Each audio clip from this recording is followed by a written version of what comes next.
Have you ever caught yourself pacing around while on the phone? Maybe you're a chronic pen clicker, driving everyone around you just a little bit crazy? These might seem like random, meaningless habits, but what if I told you they're actually secret windows into your mind? Today, we are diving deep into the strange little behaviors that reveal more about our psychology than we ever expect. Get ready, because you might just discover something new about yourself. Let's start with a classic: doodling. You're in a long meeting or a lecture, and before you know it, the margins of your notebook are filled with spirals, boxes, or intricate patterns. You might think it means you're not paying attention, but science suggests the opposite. Doodling can actually help you focus. It acts as a mental anchor, preventing your mind from completely daydreaming while still allowing you to absorb information. It's a low-effort activity that keeps your brain engaged just enough to stay on track.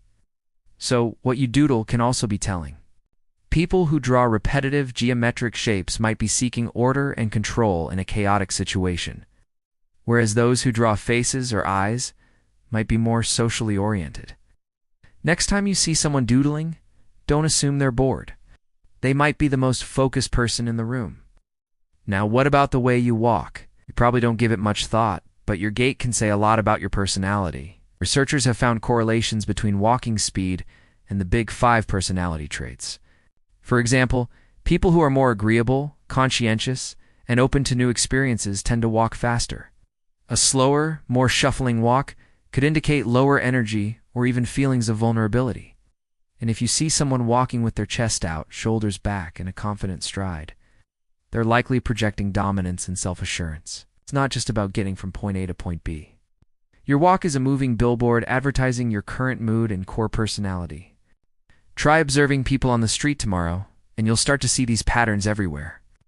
Let's talk about eating habits. Beyond what you eat, how you eat is incredibly revealing. Are you a slow, methodical eater who savors every bite? This often points to a person who likes to be in control, lives in the moment, and appreciates the finer things in life. On the other hand, fast eaters are typically ambitious, goal-oriented, multitaskers who are always looking ahead to the next thing. They can sometimes be impatient. Then you have the isolator, the person who eats one food item on their plate at a time before moving to the next. This behavior can suggest a detail-oriented, disciplined, and sometimes inflexible personality. They prefer to handle tasks one by one in a very structured way. So next time you're sharing a meal with someone, discreetly observe their eating style. It's like a personality test on a plate. Here's one you've definitely done: talking to yourself. Whether it's out loud or just in your head, we all have an inner monologue. But muttering to yourself while searching for your keys or working through a problem isn't a sign you're going crazy. It's actually a sign of higher cognitive functioning. Psychologists call this self-talk, and it helps organize our thoughts, plan actions, and regulate emotions. Saying things out loud can solidify the thought, making it more tangible and easier to process. It's especially helpful for kids learning new tasks. When they narrate their actions, it's like, "Now I put the blue block on top of the red block," they're reinforcing the learning process. So go ahead, have a chat with yourself. It's not weird, it's just your brain doing its job efficiently. What about your shopping cart? The way you fill it up says more than just your grocery list. Someone who meticulously organizes their cart: veggies in one section, frozen goods in another, fragile items on top, is likely a planner. They value order, efficiency, and forward thinking.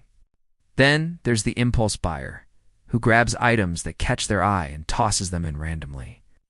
This can signal a more spontaneous, less structured, and perhaps more present-focused personality. They're driven by immediate wants rather than a pre-made plan. And what about the person who constantly checks their list and uses a calculator? They're likely conscientious, budget-minded, and risk-averse. Your shopping cart is a snapshot of your approach to planning and decision-making in life. Let's move on to our digital habits. How you manage your email inbox is a modern-day personality indicator. Do you have thousands of unread emails? Might be a piler. You feel overwhelmed and choose to ignore the clutter, hoping it will go away. This can sometimes indicate procrastination or a feeling of being swamped in other areas of life. On the opposite end, you have the inbox zero enthusiast. Every email is read, archived, or deleted immediately. These people crave order and a sense of accomplishment. They can't stand unresolved tasks and are often highly organized and disciplined. Then there are the savers who read their emails but never delete anything, creating a massive digital archive. They might be sentimental or just afraid they'll need that one email from 2015 someday. Another fascinating one is how you squeeze the toothpaste tube. While it might sound silly, it has become a classic, albeit informal, personality test.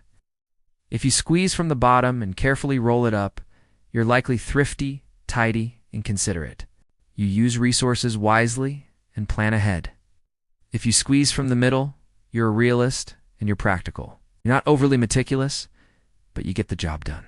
You value action over perfection. And if you're a top squeezer, grabbing it wherever and just getting the toothpaste out.